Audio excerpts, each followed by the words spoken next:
It is day number 3 here in EICMA 2024, and that means that the general public is now allowed to come in.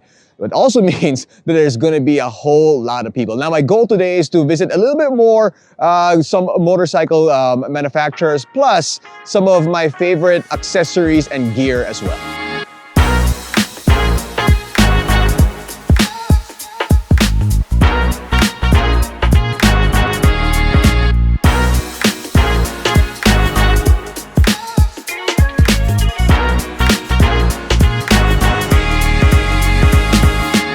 So Royal Enfield is one of the brands that I'm super curious about here in EICMA 2024 because finally, after so many years, they have a couple of models that I'm absolutely interested in, specifically the Bear 650 as well as their 400s. This is actually one of my favorite displays here in EICMA. I do love the custom old school sport bikes they showcased, and I was pretty excited to see some of their bikes up close and personal. So I've always been a fan of Royal Enfields, right? I mean, I just love the styling that they've had, but they haven't really had new bikes that I've been excited about for quite some time. But since they've released the Himalayan 450, you knew that there was going to be some special stuff happening here in EICMA 2024, like that right there behind me. But aside from that, the one that I was really curious about was the Gorilla 450 as well as the Bear 650 as well. The 650 platform of Royal Enfield has been one of my favorites with the Interceptor and of course the Continental GT. But I think the Bear, their new version of the 650 Twins, I think that's the best looking one that they have. The Bear 650 is more than just a dressed up Interceptor. It sees new wheel sizes plus updated ergonomics and suspension. It's got a taller subframe and overall reinforcements to the frame to make it a legit scrambler to take on some trails. Whether or not those upgrades will make you be able to conquer the FJ Moto Mountain Cross, I'm not too sure. But what I am sure about is that it looks pretty dope. Now, more than a 650, the Gorilla 450 is a bike more Pinoys can get excited for. It's got the same liquid-cooled 452cc dual overhead cam Sherpa engine that's found on the new Himalayan, but in roadster form. This bike is a little bit different from what we're used to seeing from RE. This, well, is kind of modern, and it's honestly a welcome change. Some of the variants even come with a 4-inch TFT display, similar to that of the top-of-the-line Himalayan 450. I actually think this is a bike many people in the Philippines can be excited for, especially if the local distributor can get the SRP well below 300,000 Philippine pesos. Just how drastic is the change in Royal Enfield?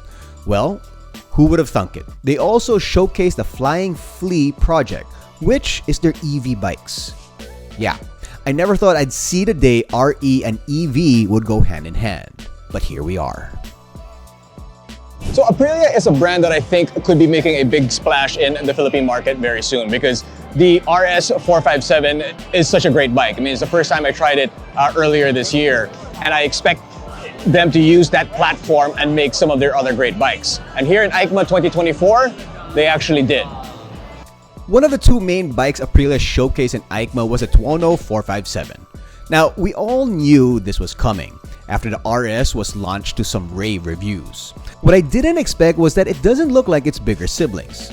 It's a more conventional approach, which could do very well for the entry-level segment. I still think it looks pretty good, and for some of the people I spoke to in the booth, they seemed to prefer this. The other bike they launched was a rally version of the mid-size Touareg. So the RS has proven to be the winner. The Tuono 457 looks like it could be a winner. But the bike that I think that people are going to be waiting for the most in the 457 platform of Aprilia is this one right here, the Touareg.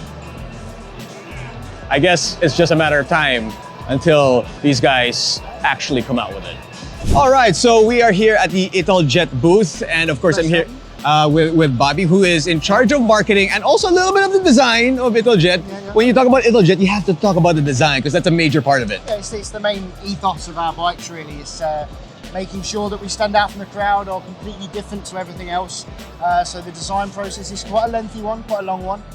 just to make sure that we're not blending in with the crowd. You know? You definitely don't blend. that's if there's something about Italjet, it really does stand out. I mean, that's what it does, because they're just beautiful scooters. They're beautiful bikes. Yeah, even going back to when Massimo's father ran the business, he also was a key innovator and making sure that his products were very unique on the market. Yeah. And it's something that Massimo's carried on now that he's running the operation. And it's something that we're a proud position to be in, you know, because unfortunately, you look around these days, whether it be cars, motorcycles, and a lot of things do look very similar, you know? Absolutely, absolutely. Except for Italjet. Yeah, except for Italjet. It's our main thing, you know? You know, speaking of Massimo, last year he showed me the concept bike, the 700, the big daddy. Indeed, yeah. And here it is right here. So this is the 700 without the bodywork. The reason we decided to show this one without any panels on was simply because we're quite proud of what's underneath the skin. Yeah, you know? yeah. A lot of motorcycles and scooters, if you take the panels off, they're quite ugly to look at underneath. Yes. But as you can see, we've completely removed the bodywork, and I think it's still quite a nice looking machine, you know? You perhaps wouldn't ride it like this, but you can still admire the engineering that goes on beneath the bodywork there. A nice little touch here, something that DBK have made for us. The transparent clutch window adds that little extra detail there, you know? Yeah, there's something about this version of the Italjet. I've only experienced the 200. Okay. But this, I was told, this feels more like a motorcycle than a scooter. Yeah, it's blending the lines between the two. Yeah. You've obviously got the 6-speed manual transmission, like a motorcycle, but you have the seating position much more like a maxi scooter. Yeah. So you're blending those two worlds together, and it's something you can ride every day. A lot of sports bikes, as much as we both enjoy riding sports bikes, they can be a bit uncomfortable at times. A little bit. Yeah, you know, this you're going to get the same sort of performance, the same sort of handling, but a nice, easy riding position. So it's something new for the market, and typically it's Italjet. You're also going to get the Akrapovic exhaust of course on the back here. There's the one-off colourway, which comes in this particular version, the Olin suspension, and it's not fitted at the moment, but it will also have the Olin steering damper on the top here as well. Okay. So, it's going to be a very special bike for a lucky 700 people. 700, that's it? That's 700? Right. Yeah, 700 units worldwide for that. Okay, and that's when all the... Yeah, so moving over to the actual finished bike, we can see it with the fairings and the bodywork on. We have the front-facing camera as well, so it does have a built-in CCTV system. Oh, fantastic, yeah. It's nice. It's going to have navigation and selectable maps as well, so you can choose between rain, sports and race. Okay. You know, it's an interesting machine. The big difference we see from last year is this main side fairing here. Yeah. It's grown in size a little bit, just to give it a sleeker appearance. Okay. With the Speedster, we have tried to create something to appeal to our customers who love Italjet, but unfortunately they can't quite meet the price point, because the original Dragster is a very expensive machine. Yes. That's going to still have that Italjet DNA, that Italjet style. Still a very beautiful looking machine, but with a much lower price point. To achieve that, we've obviously lost the trellis frame. Yeah. We have traditional fork suspension there, which has brought the European retail price down to around €3,900. Okay. So very competitive price. Yeah. You still get the full touchscreen TFT display. We've got the same handlebars found on the original Dragster, the same indicator system, and the front end is more or less the same, obviously without the sys arm. Yeah. So it's a practical version of the Dragster that opens the appeal to more people. That's the sole purpose of this machine. There are more than just bikes in EICMA. Pretty much all the gear you would want and need are here as well. What's really cool is that some of the founders and owners and executives are in attendance, as I got to sit down and chat with some of the big bosses of my favorite motorcycle gear brands. Falco original products was hiking shoes, such as common heritage shared also by some other well-known brands in our product. And so we were able to then start learning how to add on features to this type of products. And we got in contact with some passionate people of motorcycle on the powered wheels. And they told us, why don't you do something to ride on a motorcycle with? And this is where my parents started out everything. Yeah. And so they decided, let's go and do something for this purpose. So we developed the classic black entry-level touring boots, so zipper or laces, and pretty conservative in the look, in the colors. And so back in the days, it was arranged like this.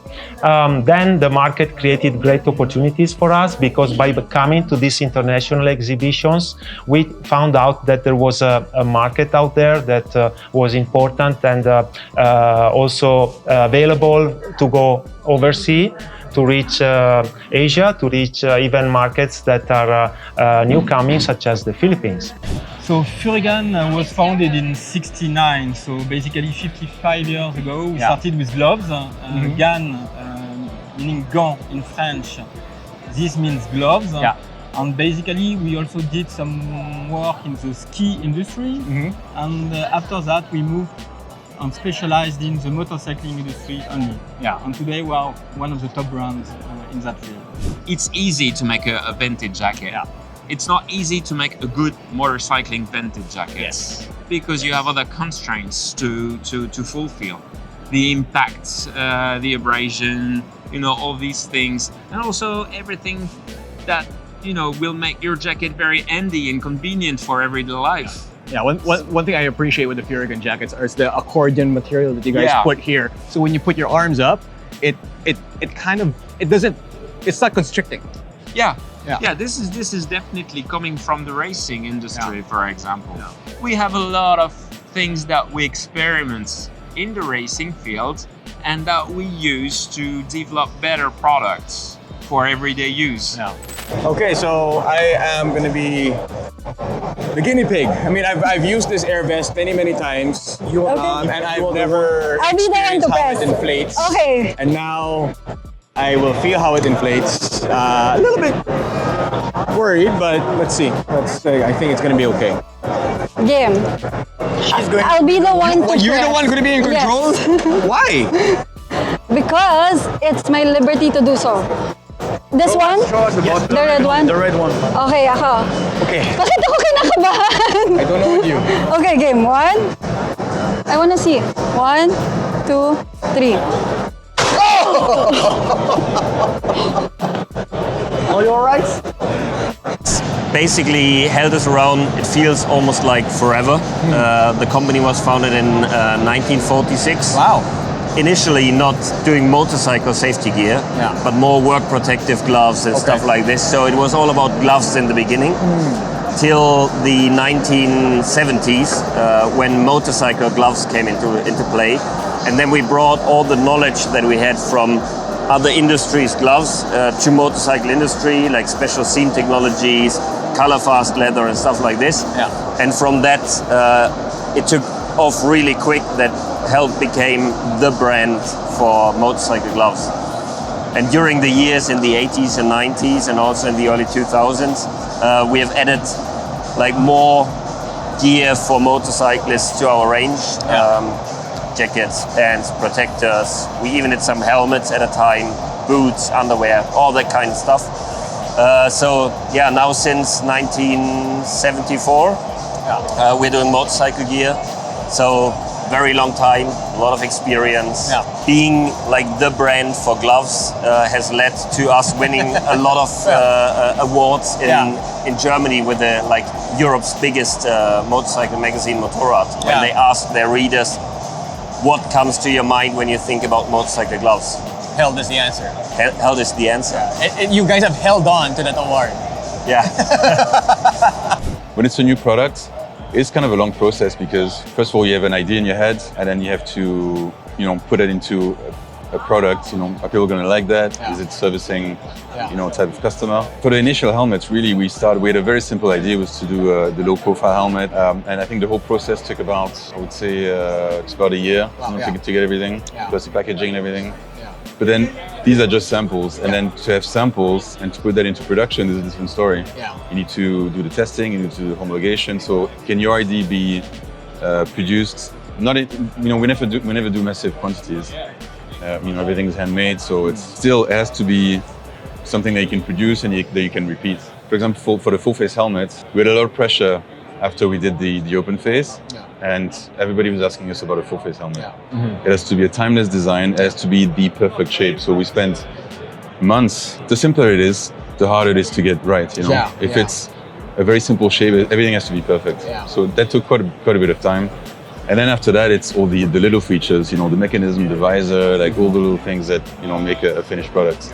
That does it for this year's coverage of EICMA. And for what I've seen here, I'm pretty sure that the riders in the Philippines won't be short of choices for anything in the world of motorcycling. Please visit www.motodeal.com.ph. From Milan, Italy for EICMA 2024, this has been Gino Ruffino.